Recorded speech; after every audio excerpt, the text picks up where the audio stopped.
রাজনীতি জিনিসটা নারীদের জন্য না, নির্বাচন জিনিসটা নারীদের জন্য না, সুতরাং নারীদের যে রেস্ট্রিকশনগুলো সেগুলো কিন্তু আগের মতোই থেকে যায়। ম্যাক্সিমাম যে নারীরা রাজনৈতিক মাঠে থাকে, লড়াইটা করে, সেটা তাদের সাথেই হয়। আমরা যদি একটু অভ্যুত্থান পরবর্তী সময় দেখি, অভ্যুত্থানের যেই ফ্রন্ট লাইনের যে যোদ্ধারা ছিল, নুসরাত তাবাসসুম, তার সাথে কি কম বুলির শিকার হয়েছে?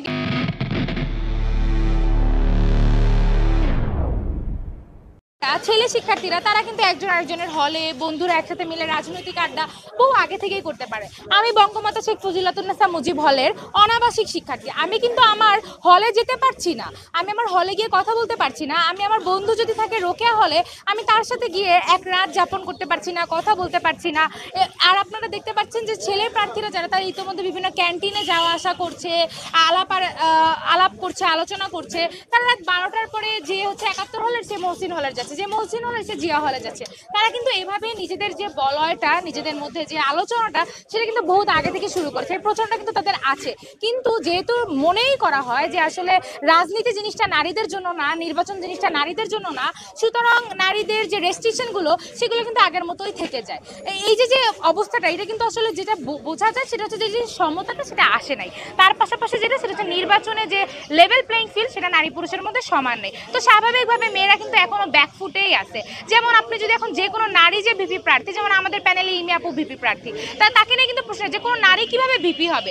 কারণ এটা আসলে কারো মননে বা মস্তিষ্কে নেই যে এরকম একটা ন্যারেটিভও তৈরি হতে পারে যে একটা নারী ভিপি কিংবা একটা নারী আসলে রাজনৈতিক মাঠের প্রধান মুখ। তো এই যে জিনিসগুলো, এগুলো পরিবর্তনের জন্য কি নির্বাচন কমিশন কোনো উদ্যোগ গ্রহণ করেছে? করে নাই। আমরা যদি একটু সোশ্যাল স্ফিয়ারে যাই, আপনি দেখেন যে আমাকে এখানে হয়তো বা কোনো একটা ভিডিও আমার কেউ ধারণ করে এটা হচ্ছে সোশ্যাল মিডিয়াতে ছেড়ে দিল, এবং সেখানের কমেন্টগুলো আপনারা চেক করেন যে সেটা শুধুমাত্র আমার লিঙ্গ পরিচয়কে অ্যাটাক করে কি ধরনের ভাষা তারা ব্যবহার করছে। এই বিষয়ে নির্বাচন কমিশন আসলে উদ্যোগ কি, তারা কি কোনো উদ্যোগ গ্রহণ করেছে? করে নাই। তাহলে আসলে নির্বাচন প্লেইং ফিল্ডটা কোথায় রইলো? যারা আমাকে কেবলমাত্র নারী হওয়ার জন্য নানা ধরনের আলতু ফালতু কথা বলতে থাকে, যে বট আইডিগুলো, আমি তাদেরকে এই যে আপনারা ভিডিও ধারণ করছেন, আমার বাইরে নিচ্ছেন, আমি উদ্যত আহ্বান জানাচ্ছি যে আসেন আমরা রাজনৈতিক বিতর্কে আসি। দেখা যাবে যে আসলে তারা কথাটা বলতেই পারছে না, আমার সাথে সেই বিতর্কটা করতে পারছে না। এই কারণে আমাকে নানা ধরনের বট আইডি দিয়ে নানা ধরনের আক্রমণ প্রতিনিয়ত সোশ্যাল স্ফিয়ারে ফেস করতে হচ্ছে। সেটা হচ্ছে কি, সেটা কি নির্দিষ্ট কোনো প্যানেলের নারী? সেটা তো ম্যাক্সিমাম যে নারীরা রাজনৈতিক মাঠে থাকে, লড়াইটা করে, সেটা তাদের সাথেই হয়। আমরা যদি একটু অভ্যুত্থান পরবর্তী সময় দেখি, অভ্যুত্থানের যেই ফ্রন্ট লাইনের যে যোদ্ধারা ছিল, নুসরাত তাবাসসুম, তার সাথে কি কম বুলির শিকার হয়েছে? কিন্তু দেখা গেছে যে তার পাশে তার যে পুরুষ সহযোদ্ধারা ছিল, তারাও কিন্তু দাঁড়ায়নি।